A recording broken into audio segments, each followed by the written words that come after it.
Today, we're uncovering 6 renowned food traditions that have vanished from our tables. Prepare to indulge in the tales of culinary antiquity. Number 1. Depression-era hoe cakes. During the Great Depression, hoe cakes emerged as a staple of survival, born out of necessity rather than culinary innovation. These humble yet hearty cornmeal pancakes sustained families facing economic hardship, offering a simple yet comforting meal cooked over an open flame. Imagine a kitchen in the throes of financial strain, where every ingredient was precious, and every meal was a triumph of resourcefulness. In this environment, hoe cakes became a symbol of resilience, transforming humble cornmeal into a savory delight. The charm of hoe cakes lay in their simplicity.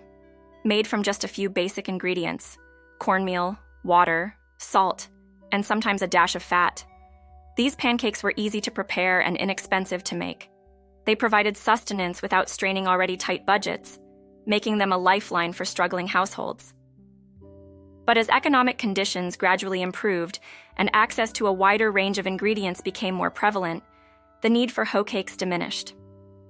With the rise of prosperity came a shift in culinary tastes, leading to the decline of this Depression-era staple. Today, hoe cakes are more likely to be found in historical cookbooks than on modern menus, serving as a reminder of a time when resourcefulness was a necessity rather than a choice. Yet, despite their disappearance from mainstream kitchens, hoe cakes remain a poignant symbol of resilience and ingenuity in the face of adversity. They represent a time when simple pleasures provided solace in the midst of hardship, reminding us of the power of food to nourish both body and spirit. Number 2. Victorian high tea. In the Victorian era, high tea wasn't just a meal, it was a lavish spectacle of sophistication and social status. Picture a scene of opulence where delicate sandwiches, freshly baked scones, and an assortment of pastries adorned elegant tiered trays, accompanied by a selection of fine teas served in exquisite china. High tea wasn't merely about satisfying hunger. It was a ritual of refinement, a symbol of genteel living in an era obsessed with propriety and class distinctions. The tradition of high tea originated among the British aristocracy, where it served as a late afternoon repast to bridge the long gap between lunch and dinner. It was a chance for the upper echelons of society to showcase their wealth and refinement, inviting guests to partake in an elaborate display of culinary delights and genteel conversation. But as the Victorian era gave way to the modern age, the ritual of high tea gradually lost its luster. With the rise of industrialization and urbanization, the pace of life quickened, leaving little time for leisurely afternoon teas. Formal tea ceremonies became relics of a bygone era, replaced by more casual dining habits and on-the-go lifestyles. Today, the tradition of high tea persists in certain circles, often as a nostalgic nod to the past rather than a regular occurrence. Yet, its significance has shifted, evolving from a symbol of social status to a quaint indulgence enjoyed by enthusiasts of vintage charm and culinary elegance. Number 3. Prohibition-era speakeasy cocktails. During the Prohibition era, speakeasies emerged as clandestine havens for those seeking to indulge in illicit libations. These underground establishments, shrouded in secrecy and mystery, became the epicenter of a burgeoning cocktail culture, where innovative mixologists crafted concoctions to tantalize the taste buds of rebellious patrons. In the dimly lit confines of speakeasies, mixologists experimented with a variety of spirits and ingredients, pushing the boundaries of traditional cocktail recipes to create new and exciting libations. From classic cocktails like the old-fashioned and the Manhattan, to inventive concoctions like the bee's knees and the Southside Fizz, speakeasy cocktails were as diverse as the patrons who imbibed them. But the allure of speakeasies was not just about the drinks. It was also about the experience. The clandestine nature of these establishments added an air of excitement and danger to the act of drinking, transforming a simple night out into an adventure fraught with risk and intrigue. However, with the repeal of Prohibition in 1933 and the subsequent legalization of alcohol, the mystique of speakeasies began to fade.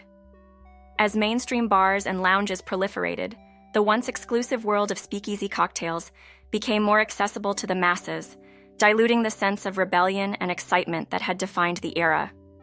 Number 4. Rationing recipes of World War II. During World War II, rationing became a grim reality for many households as supplies of food and other essential goods were limited to support the war effort. In response to these shortages, resourceful homemakers across the globe turned to inventive recipes that made the most of the limited ingredients available to them. In the midst of scarcity, necessity became the mother of culinary invention. Rationing recipes of World War II were born out of a need to stretch meager supplies and create meals that were both nutritious and satisfying. With staples like sugar, flour, and meat in short supply, homemakers had to get creative with their cooking. One of the most iconic examples of wartime ingenuity is the victory cake. These cakes were made with alternative ingredients like carrots, beets, or even parsnips, which were used to sweeten and moisten the cake in place of sugar and fats. Victory cakes allowed families to enjoy a taste of sweetness amidst the hardships of war, proving that even in the darkest times, there was room for a little indulgence. Another popular rationing recipe was mock apple pie, made from crackers instead of the traditional fruit filling.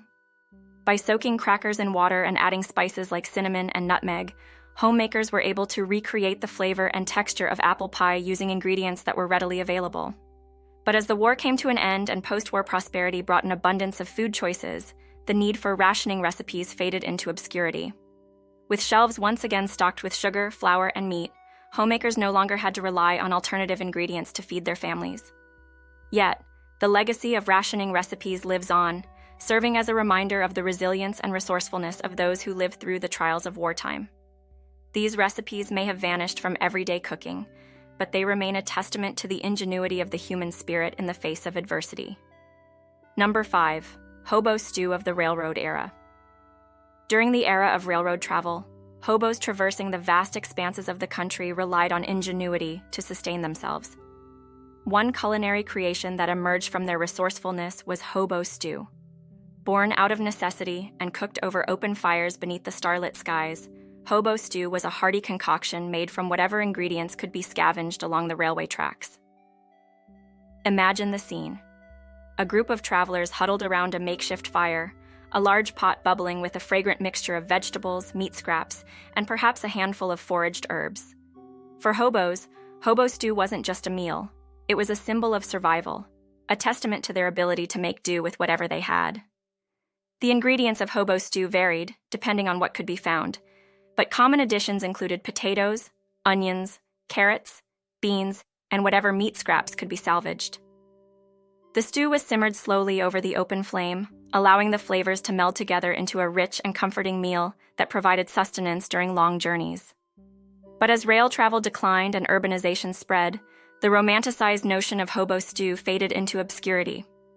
With the advent of more conventional dining options, such as fast food chains and roadside diners, the rustic charm of hobo stew gave way to more standardized fare.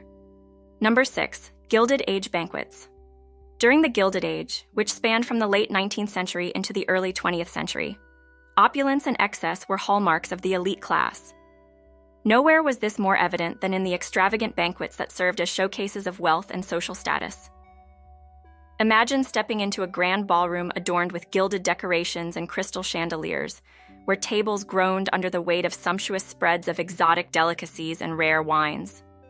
These banquets were not merely meals. They were spectacles of extravagance, designed to impress and awe guests with their sheer opulence. The menus of Gilded Age banquets were as lavish as the surroundings, featuring an array of dishes sourced from around the world. Guests could expect to dine on delicacies, such as oysters on the half-shell, foie gras, and truffles, washed down with the finest champagne and vintage wines. Every aspect of the meal was meticulously planned and executed to perfection, leaving no expense spared in the pursuit of culinary excellence. Yet, as the Gilded Age gave way to the Progressive Era, attitudes towards wealth and excess began to shift. The extravagant banquets that had once been symbols of social status came to be viewed as symbols of excess and inequality, out of step with the changing values of society. Today, the legacy of Gilded Age banquets lives on in the pages of history books and the memories of those who attended them. While the opulence and excess of these events may be a thing of the past, they serve as a reminder of a bygone era when wealth and privilege were flaunted rather than hidden. And perhaps in reflecting on the extravagance of the Gilded Age, we can gain a greater understanding of the values that shape our own society today.